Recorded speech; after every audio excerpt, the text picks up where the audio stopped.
pour le statut d'administrateur de la chaire de littérature et des arts africains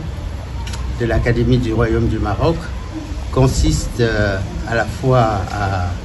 suivre les lignes éditoriales de cette chaire, ses missions qui se résument en 3 points. Le décloisonnement, pour que les littératures africaines ne soient plus séparées et appliquent le programme colonial qui consistait à diviser pour mieux régner, notamment dans la multiplicité linguistique héritée des pays coloniaux. Il y a aussi la volonté de valoriser les littératures africaines et aussi la nécessité de faire circuler les imaginaires du continent et les livres qui les contiennent.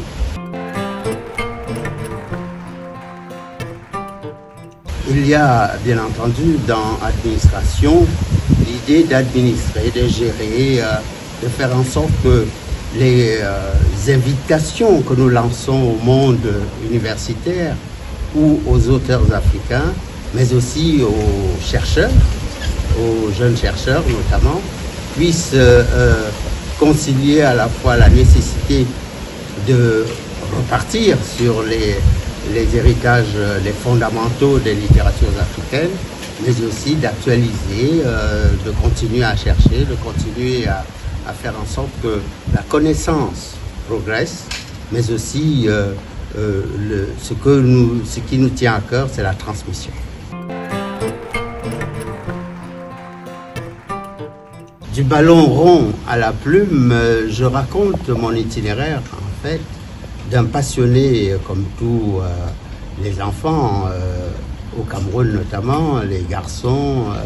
et maintenant les filles, passionnés de ballon rond, donc de jeu, le jeu le plus simple, si on trouvait un citron, on pouvait jouer avec, ça ne nécessitait pas un investissement colossal. Ensuite, il faut dépasser le simple instinct, la simple envie de jouer, rentrer dans une structure, apprendre des règles,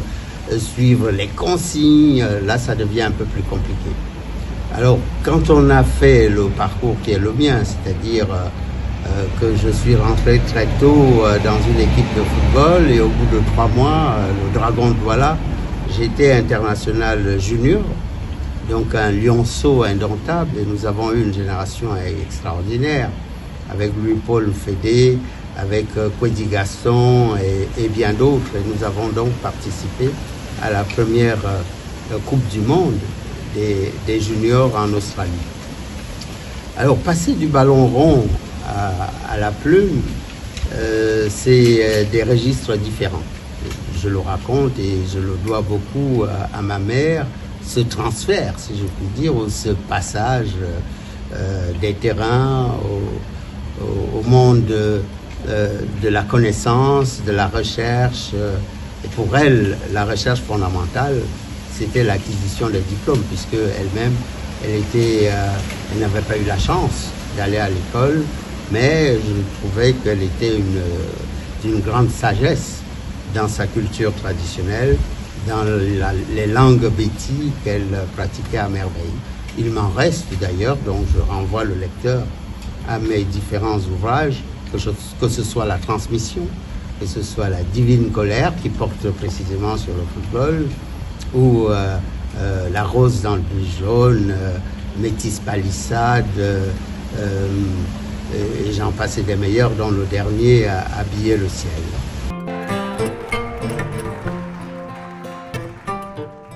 Mon actualité littéraire, c'est ce livre, Grand-père Ouidi au Sahel, qui a la particularité de ne pas être publié par ma maison d'édition traditionnelle, Gallimard, et publié par une jeune maison, Africa Mood, une jeune maison d'édition qui vient de naître l'année dernière à Rabat, au Maroc, et qui est l'initiative de Dr Rabia Marouche, à qui je rends hommage pour avoir souhaité que je retrempe la plume dans l'encre des traditions orales africaines et de ce que je pouvais en restituer à la fois sur le plan littéraire, mais aussi sur un plan affectif et un hommage aux anciens. Quand je parle d'anciens, je pense à Ésope, qui a émerveillé la Grèce antique. Je pense à Amadou Hampâté-Bâ, qui est plus contemporain et qui nous ont laissé des héritages extrêmement intéressants, que ce soit sur la fable ou bien sur la manière de retracer les mythologies, de les revisiter. Grand-père Ouidi au Sahel est aussi un livre où la géographie est importante puisqu'il s'agit du Sahel, des pays de tradition orale, des pays de grande culture et aujourd'hui qui sont un peu